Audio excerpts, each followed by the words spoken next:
¿Por qué?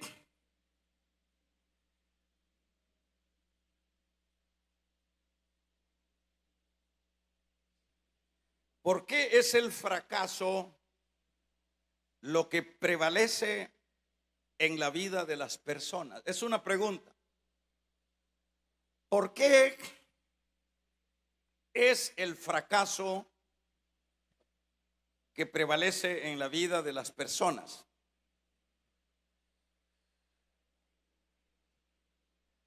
Para que podamos extraer el mensaje, el consejo,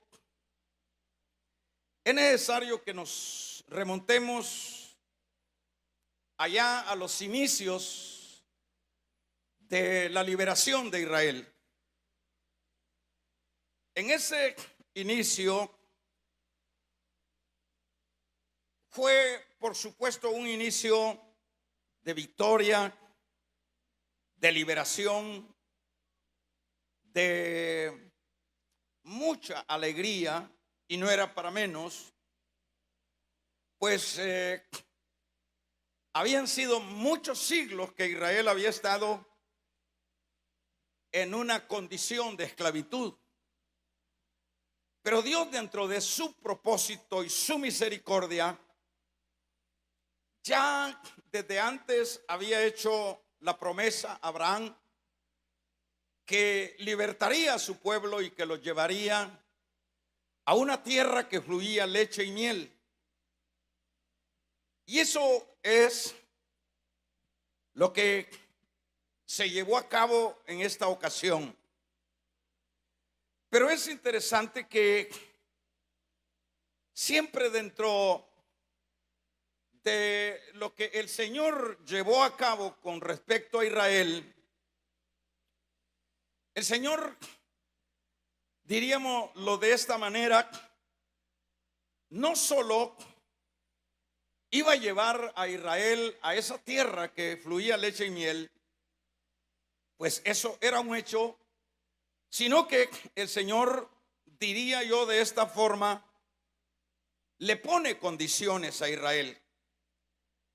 Le pone condiciones para que su favor siempre esté con ellos, con los israelitas.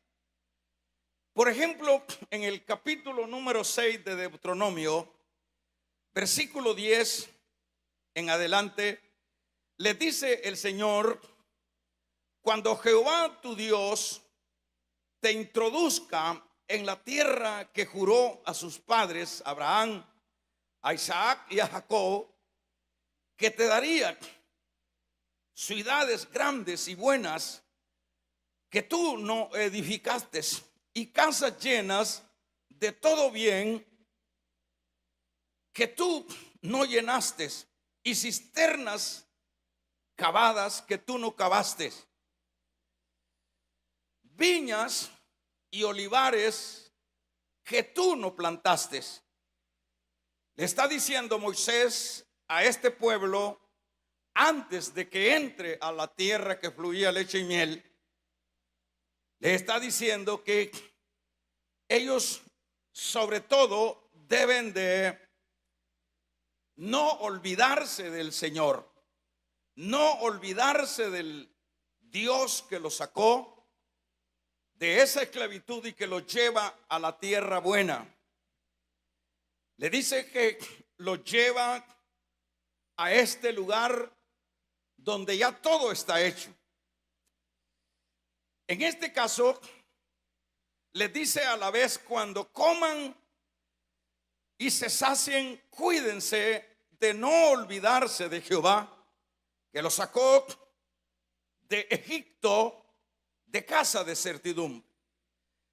Dicho de otra manera, una de las grandes recomendaciones que les está haciendo el Señor a este pueblo es que cuando ya ellos estén disfrutando de esta buena tierra, de estas viñas, de estas casas llenas, de estos olivares, que sobre todo ellos deben de cuidarse de no olvidarse de Jehová, que los sacó de la tierra de esclavitud.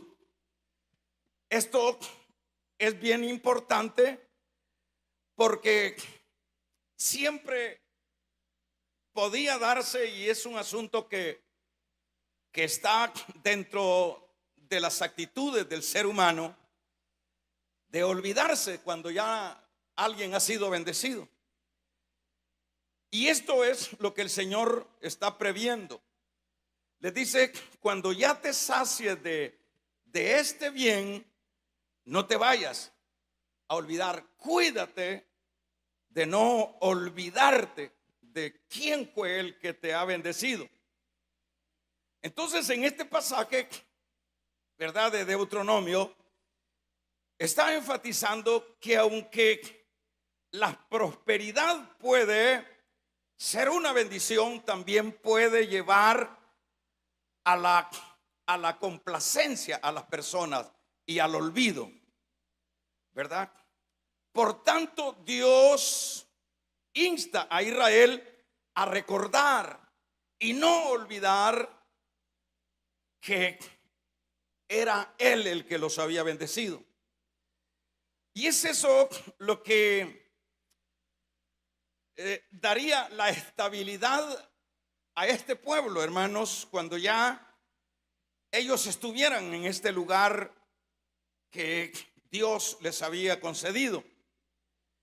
Eso le garantizaba la estabilidad, le garantizaba la abundancia, les garantizaba la salud, le garantizaba que ellos serían un pueblo que estaría arriba y no abajo. Les garantizaba que sería un pueblo que sería cabeza y no cola. Sin embargo, hermanos, qué triste es que las cosas, aún habiéndolas previsto el Señor, habiéndolas dicho el Señor, lo que nosotros vemos con respecto a Israel, que Israel ya cuando estaba disfrutando de todo esto que ellos no habían elaborado, ahora en el tiempo, por ejemplo, de Josué, eso era lo que leíamos nosotros acá. Dice el verso 6, se lo leo de nuevo: porque ya Josué había despedido al pueblo y los hijos de Israel se había ido cada uno a su lugar, y el pueblo había servido a Jehová con todos en todo su tiempo de Josué y todo el tiempo de los ancianos que sobrevivieron a Josué, los cuales habían visto todas las grandezas obras de Jehová. Pero murió Josué, hijo de Nun, verso 8, siervo de Jehová, siendo de 110 años, y lo sepultaron en la heredad de Timnath-Sera, en el monte de Efraín, en el norte de Gaas. Y toda aquella generación también fue reunida a sus padres, y se levantó después de ellos otra generación que no conocían a Jehová, ni las obras que había hecho Jehová para Israel.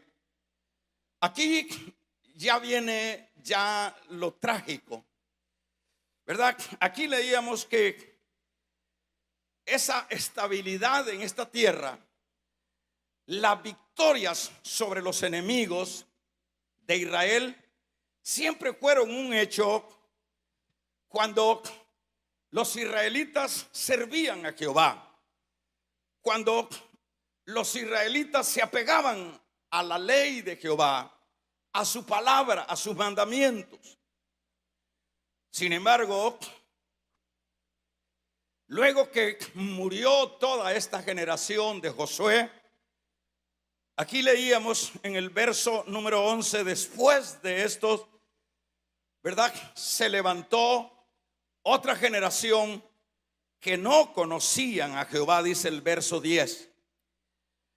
Ahora, hermanos, esto pudiera parecer que no tendría esto consecuencias, Esto podría verse en la simpleza de la vida, que pasar por alto lo que significaba estar en servicio y obediencia a Jehová, esto no tendría complicaciones, pero no es así. Cuando dice la Biblia en el verso número 10 que después de esto, esta nueva generación, dice de otra manera, pasó por encima las recomendaciones que Dios por Moisés había hecho a Israel y no les importó, y pensaron que ellos podían mantener la estabilidad, que ellos podían mantener el triunfo dentro de la vida. Pero no fue así, porque dice que después los hijos de Israel hicieron lo malo ante los ojos de Jehová y sirvieron a los Baales. Es decir, nosotros vamos a hacer lo que nos place. Nosotros no vamos a estar supeditados a recomendaciones pasadas, de generaciones pasadas, dijeron esta nueva generación. Y dejaron a Jehová, el Dios de sus padres, dice el verso 12, ¿verdad? Que los había sacado de la tierra de Egipto, y se fueron tras otros dioses, los dioses de los pueblos que estaban a su alrededor, los cuales adoraron y provocaron a Jehová. Y dejaron a Jehová y adoraron a Baal y a Astaroth. Y dice el verso 14 que se encendió, hermanos, la ira de Jehová, y se encendió contra él la ira de Jehová, el furor de Jehová, el cual los entregó en manos de robadores que los despojaron, y los vendió en manos de sus enemigos de alrededor, y no pudieron hacer frente a sus enemigos. Por donde quiera que salían, dice el verso 15, la mano de Jehová estaba contra ellos para mal, como Jehová había dicho y como Jehová se lo había jurado, y tuvieron gran aflicción. Estas eran las nuevas generaciones. Pero veamos lo que vamos a extraer de este pasaje, de estas lecturas, hermanos, es que hacíamos la pregunta: ¿por qué es que el fracaso es lo que prevalece en la vida de las personas? Siempre hay una causa en este caso, y aquí podemos ver cuál fue la causa por la cual aquellos que debieron luchar por preservar la obediencia de los antepasados no lo hicieron. Pero ¿qué es ahora las consecuencias que se dan para esta generación o esta nueva generación?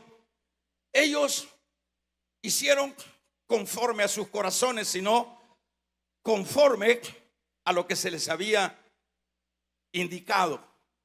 Pero es ahí donde viene lo que es, hermanos, la disciplina de Dios.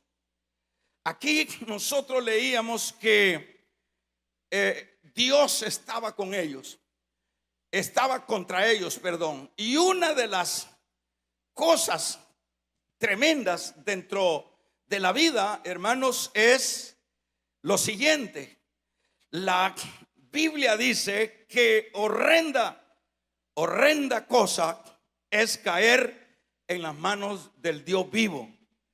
Dicho de otra manera, estos que pensaron que podían ellos desarrollarse sin la obediencia a la palabra de Dios, no fue como ellos pensaron.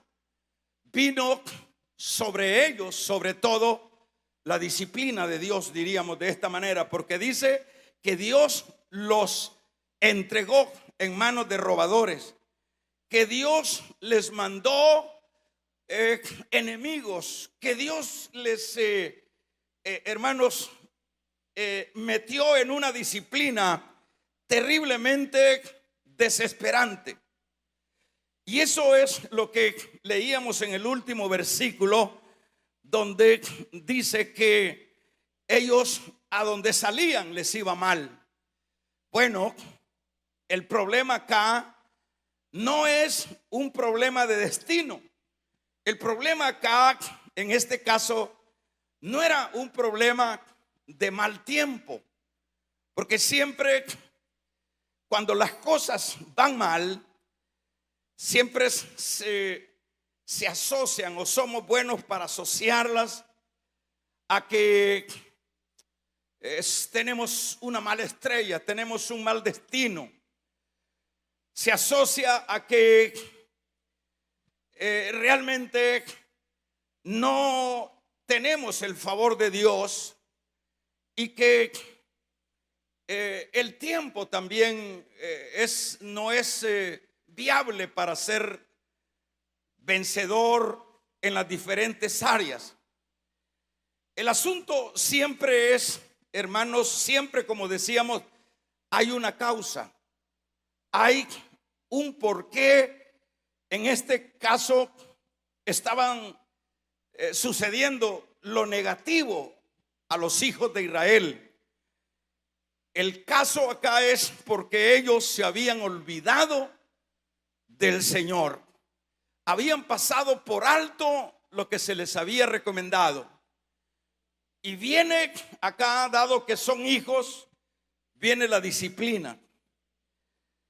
Muchas veces nosotros podemos siempre especular en muchas áreas de la vida.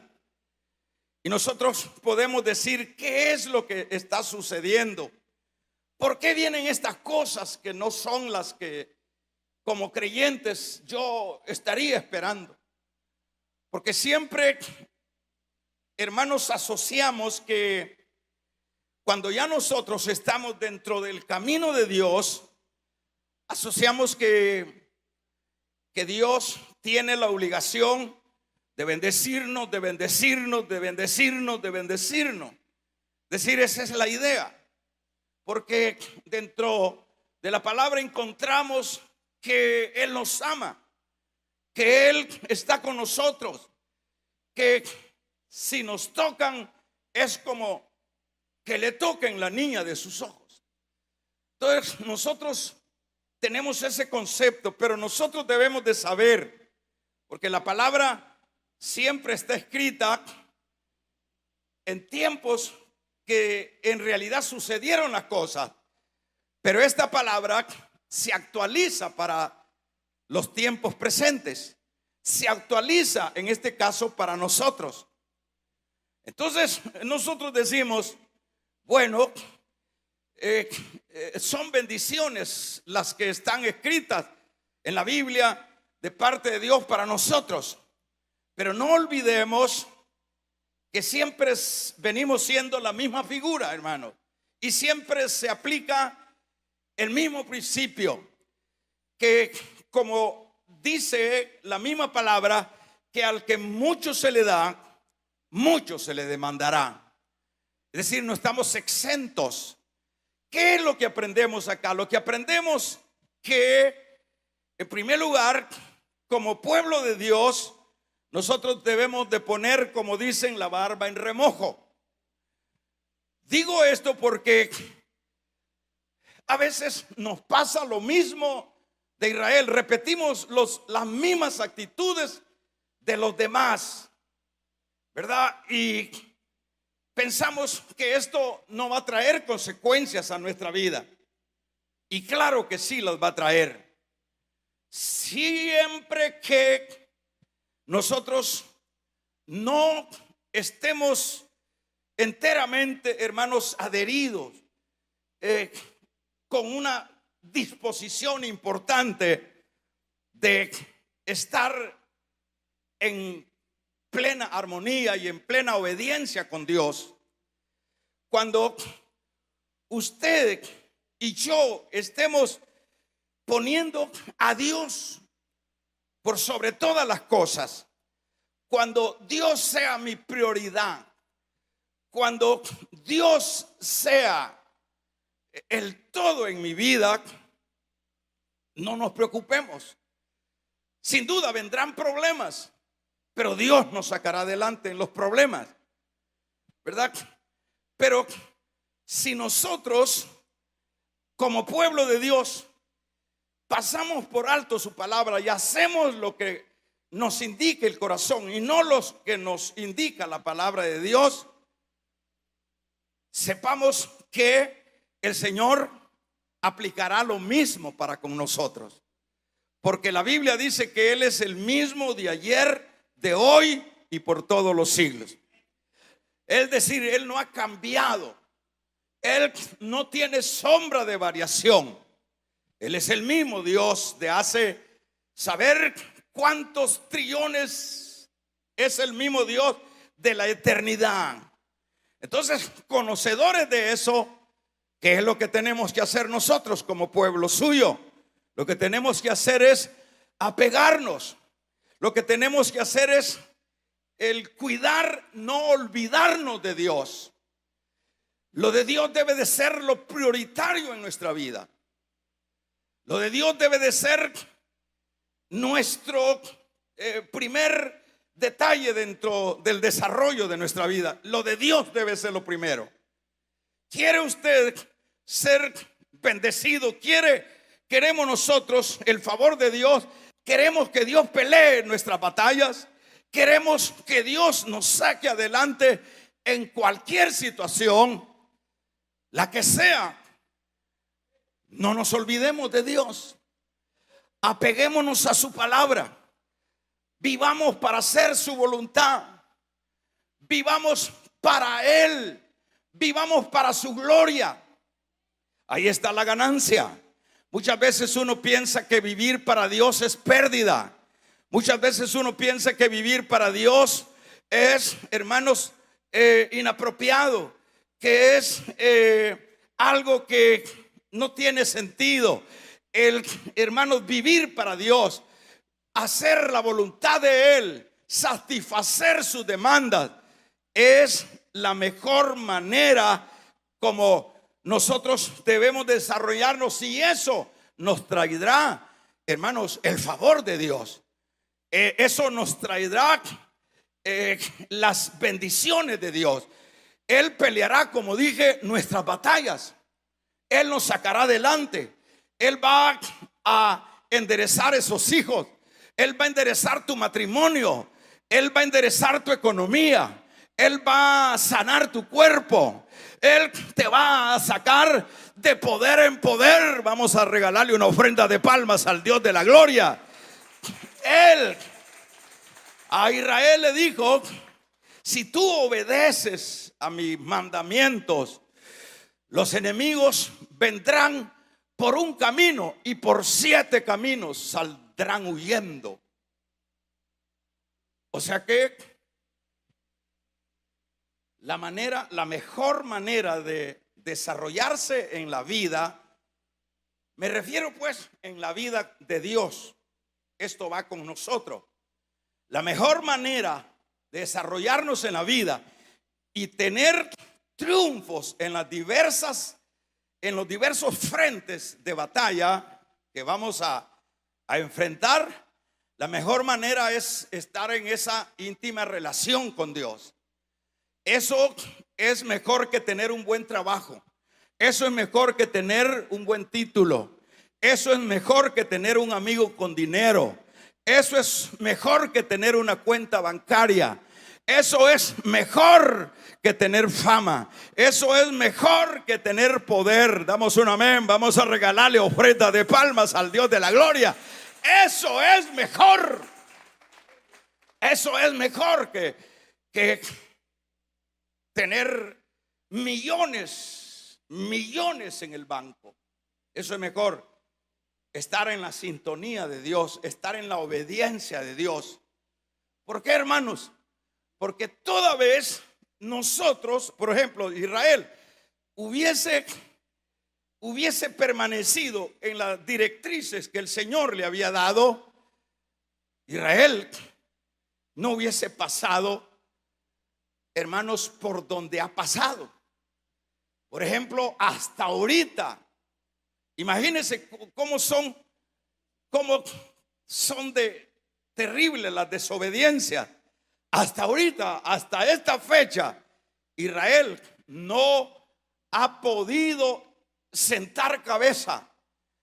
Israel ha vagado, Israel ha sido perseguido.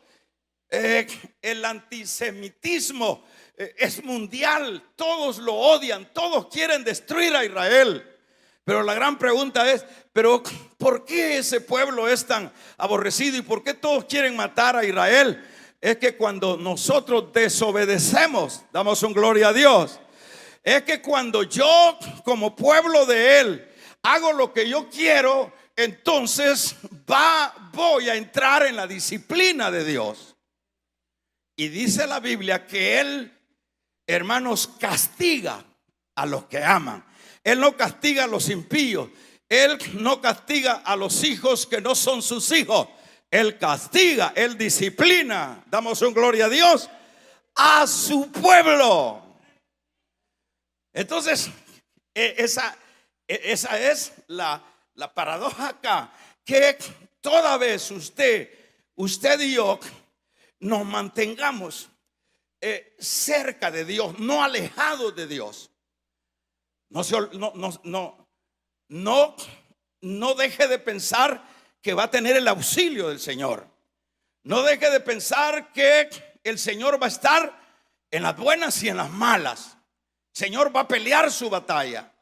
El Señor lo va a sacar adelante de donde usted no piense que va a salir. Pero poderoso es Dios para con aquellos que se apegan a su palabra. Eso es así, ¿verdad? Entonces, ¿qué puede hacer usted con un montón de dinero, pero alejado de Dios? ¿Qué puede hacer usted con buenos amigos, pero alejado del mejor amigo? ¿Qué podemos hacer nosotros, hermanos, teniendo cualquier cosa en esta tierra? Vamos a ser incapaces de salir adelante. Sin embargo, cuando nosotros nos suscribamos a la obediencia de la palabra, de lo que el Señor nos ha dicho. El Señor le dijo: no te harás imagen alguna. Israel, yo soy tu Dios y yo no comparto mi gloria con nadie. Israel, no cometas el error, porque cuando tú seas obediente, va a ser bendecida la cría de tu vaca. Vas a ser bendecido en tu entrada y en tu salida. Vas a ser bendecido en la artesana de amasar pan. Vas a ser bendecido en tu salud. Vamos a regalarle ofrenda de palmas al Dios de la gloria. Pero Israel, aquí leíamos que como ya esta nueva generación ya no les interesó, dijeron: esto ya de viejito, esto de ir a la iglesia, esto de vivir para Dios, ya estos son asuntos de viejitos, dijeron. Bueno, veamos entonces si eso es productivo, pensar así. Porque la Biblia dice: y se encendió la ira y se encendió contra Israel el furor de Jehová, el cual los entregó en manos de robadores, que los despojaron y los vendió en manos de los enemigos de alrededor, y no pudieron hacer frente a sus enemigos. ¿Quiénes? Usted se recuerda cómo desde que entraron a la tierra por la dirección de Jericó, usted se recuerda que, hermanos, ni una flecha, ni una piedra ellos tomaron para derribar y conquistar Jericó. Solamente ellos se mantuvieron en la obediencia de la palabra y los muros cayeron. ¿Cuántos damos un gloria a Dios? ¿Y sabe cuántos reyes conquistó, hermanos, Josué?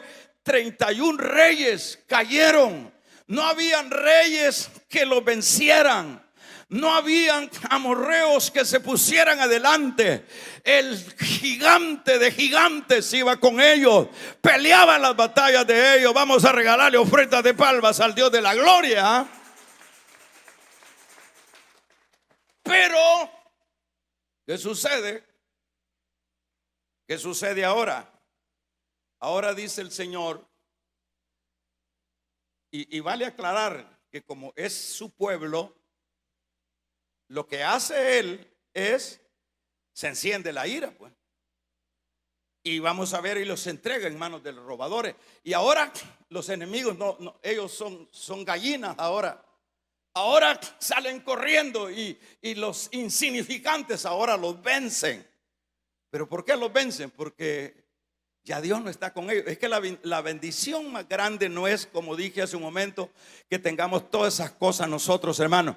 La riqueza más grande, la seguridad más grande es que nosotros estemos en obediencia con Dios.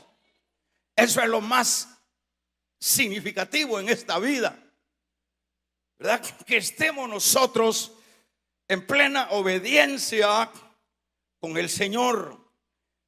Pero cuando las cosas son contrarias, cuando las cosas nosotros las invertimos, las transversamos más bien.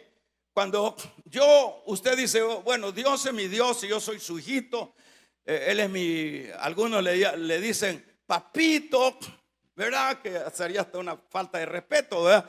Pero así, diminutivamente, así lo tratamos muchas veces. Pero no importan las frases, no importan las palabras chiquitas, bonitas que nosotros podamos decirle. Una vez nosotros, hermanos, vayamos por otra dirección, aun cuando seamos sus hijos, Él, hermanos, no responderá cuando nosotros estemos en la angustia. Él nos dejará solos. Él nos entregará en manos muchas veces de aquello que nosotros no pensamos que vamos a pasar o experimentar. Entonces, ¿qué es lo que necesitamos nosotros? Las calamidades, los problemas que se vienen a la vida, los fracasos. Es decir, la respuesta o la respuesta, sí, a esta interrogante es que todo es cuando nosotros nos alejamos de Dios, ¿verdad? Que es lo que por lo general se da en la iglesia. Si preguntáramos nosotros, si yo pregunto, ¿cuál es su intimidad que usted tiene con Dios? ¿Cuál es su intimidad? A veces usted dice, mire, yo vengo el domingo a la iglesia. Usted dice, yo medio oro, yo medio sirvo en algo. A veces esas cosas, hermanos, las tomamos nosotros como que eso es una relación con el Señor. Eso podría verse como que el marido, el esposo, le da todo a la esposa. Le da para los gastos, le da para esto, pero no tiene relación. Eso no tiene sentido, ¿verdad? Se va para allá, para otro país y le manda todo lo que necesita, pero no tiene relación. El asunto es que nosotros muchas veces, consciente e inconscientemente, nos vamos alejando de Dios. A veces el trabajo nos aleja de Dios. A veces la familia nos aleja de Dios. A veces nuestras ocupaciones nos alejan de Dios. A veces nuestra pereza nos aleja de Dios. Vamos a regalarle ofrendas de palmas al Dios de la gloria. Damos un amén, iglesia, ¿verdad? Estamos alejados. No, pero es que yo voy el domingo. Es que aquí no se trata de un asunto religioso. Aquí se trata de una relación de obediencia. Entonces nos hemos acostumbrado como iglesia a marcar tarjeta y a decir esto es suficiente, pero estamos muy alejados. Si yo le pregunto a usted, ahorita ya llevamos 6 meses, digamos, de este año, ¿cuánto usted le ha dedicado a Dios? Pregúntese usted mismo, nada. Nuestras carreras han sido para el yo. Nuestras carreras han sido para mi negocio, para mi familia, para mi bienestar. Preguntémonos, hagamos un estimado, cuánto tiempo hemos invertido para Dios en todos los 6 meses, por decir algo. Por ejemplo, se dice económicamente o financieramente que Dios manda que se le dé la 10ª parte, por decir algo. Si nosotros le diéramos la 10ª parte de nuestro tiempo a Dios, otro gallo nos cantara, ¿verdad? Pero ¿cuál es la epidemia? ¿Cuáles son las derrotas? ¿Cuáles son, hermanos, los fracasos que como creyentes estamos, hermanos, recibiendo? Y que muchas veces decimos, Señor, ayúdame, y no hay una respuesta de Dios. Es que estás en la disciplina de Dios. Por eso dice el escritor a los hebreos, horrenda cosa es caer en las manos del Dios vivo. Es una cosa tremenda. Por eso dentro de la vida espiritual el creyente debe de saber que aquí no seguimos a un Cristo que está clavado en un palo. Aquí no seguimos a un hombre. Aquí vamos detrás del que está vivo, del que enterraron y está vivo. Está vivo y está sentado a la diestra de Dios. Vamos a regalarle ofrenda de palmas al Dios de la gloria.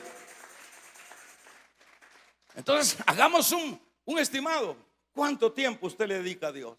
No, hombre. Nuestras carreras solo son para el yo, para el yo, para el yo, para el yo. Adoramos lo material. Vivimos para lo material. Vivimos para nuestro descanso. Vivimos para nuestro yo. Sinónimo de alejamiento. ¿Usted cree que puede ser estable un matrimonio sin relación? ¿Usted cree que puede ser estable, puede ser bendecido usted de parte de Dios si no tiene una relación, si no tiene obediencia, si no se apega a su palabra? No nos hagamos colochos. No, hermanos. Por eso es necesario que aprendamos de la misma palabra, ¿verdad? Porque estas nuevas generaciones, mire, la victoria estuvo para los israelitas hasta el tiempo de Josué, y todos esa descendencia que acompañó a Josué murieron todos, y salió otra generación que no conocía a Dios. Entonces ahí está el problema. Y empezaron a decir, bueno, yo puedo hacer lo que quiera, dice usted, en el servicio. Yo puedo servir cuando yo quiera, no cuando el coordinador lo decida. Así hablamos, así hacemos nosotros. Así hacemos nosotros. Eso, ¿qué significa eso? Usted no sabe qué es vivir para Dios. Yo le he dicho, una silla, usted levanta esa silla, a usted lo ponen a limpiar esa silla y usted lo hace en obediencia. La Biblia dice, ¿está conmigo, iglesia? Dice, aquel que le dé un vaso de agua a uno de mis siervos, recompensa de siervo le daré. Es decir, no quedará sin recompensa esa limpia de esa silla. Pero usted nunca la limpió, por decir algo, pues. Usted nunca quiso cumplir su privilegio. ¿Qué quiere decir eso? Está alejado de Dios. Pero los problemas, hermanos, abundan. En nuestro entorno los problemas abundan. Los demonios, las enfermedades, las quiebras, los problemas familiares abundan. ¿Y quién nos puede ayudar? Hermanos, aquí no es Chispirito el que te puede ayudar. Aquí no es el pastor que te puede ayudar. Aquí no es el dinero que te puede ayudar. Se llama Jesucristo el que te puede ayudar. Pero ¿cuándo es que te va a ayudar? Cuando estés conectado con Él. Cuando vivas en plena conexión con Él, no alejado. Es un problema. ¿Qué fue lo que le sucedió a Saúl? Saúl es la figura de ese cristiano llamarada de Tusa. Ese cristiano que es bueno al principio, pero luego se le acaba la gasolina. En el sentido, digo que Saúl, cuando ingresa a ese llamado de Dios, lo ungen y ese hombre hasta profetizaba con los profetas. Pero luego se volvió rebelde, se volvió petulante, orgulloso y se alejó de Dios. Mire, eso de alejarte de Dios, esa es la quiebra, hermano. Yo no se lo recomiendo a nadie. Oiga, el que tenga oídos, oiga, no te alejes de Dios. Cada vez que puedes acercarte más, acercarte a través de tu servicio a Él, acercarse a través de la oración, acercarse a través del ayuno, acercarse a través de todo lo que pudiera implicar acercarse, eso te garantiza el favor de Dios. Eso nos garantiza que Dios va a estar con nosotros. Damos un amén, iglesia. Eso nos garantiza que en el momento de la prueba, allí va a estar Él. ¿Qué pasó con Saúl? A la hora que venían los filisteos, empezó a buscar a Dios. Y Dios no le respondió ni por Turín ni por Urín. No le respondió. Ni por profeta. ¿Y por qué no le respondió Dios? Porque se había alejado. Porque se había vuelto soberbio. ¿Por qué no le respondió Dios? Porque ese es el problema. El problema no es Dios. A veces cuando uno está siendo disciplinado, que lo está pasando Dios por la licuadora, porque hay licuadoras de licuadoras, hermano. Cuando Dios lo está pasando por ahí, más bien sabe qué es lo que había que hacer. Bueno, si usted no está pasando por una licuadora, Dios esta mañana le prevé, le dice: mantente cerca, no te alejes.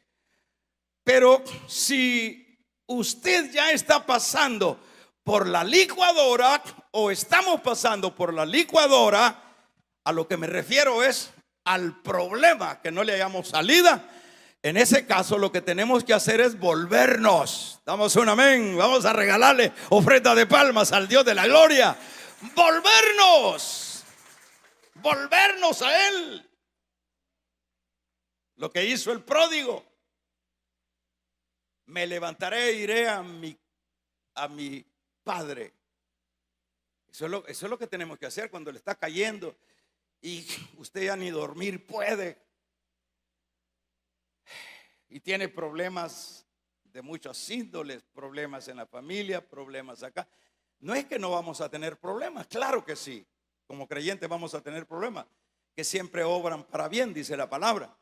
Pero el asunto es que cuando estamos en sintonía con Dios, Él nos va sacando adelante, Él nos va respondiendo, Él nos va dando la salida. Pero cuando estamos alejados, ahí lo deja. Bueno, el pródigo, ¿qué pasó? O antes del pródigo, ¿qué pasó con Saúl? ¿Podía ayudarlo el Señor? Sí, pero como uno es el que hace la estaca y se siente en ella, uno es el culpable, no es Dios. ¿Se entiende, verdad? ¿Saben esa parábola de que alguien hace la estaca y se siente en él? ¿Qué le pasa a ese? Entonces cuando uno hace su estaca, cuando se aleja de Dios, está labrando su estaca y bien filuda, y ahí viene y uno se sienta tranquilo ahí. Tráigame un abanico para darme aire. ¿Cuál abanico? Los gritos: ayúdame el Señor.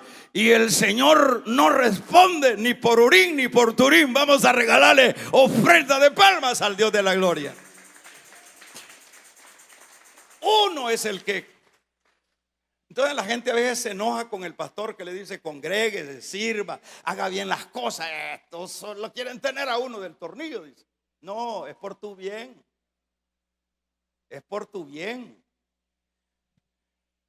Cuanto más cerca estamos, mayor seguridad tenemos. ¿Y qué haría el Señor cuando cuando estaba el pródigo por allá aguantando hambre, podía mandarle el Señor a través, el papá, a través de un encomendero, de un correo, le podía mandar algo para bendecirlo. Pregunto, ¿podía?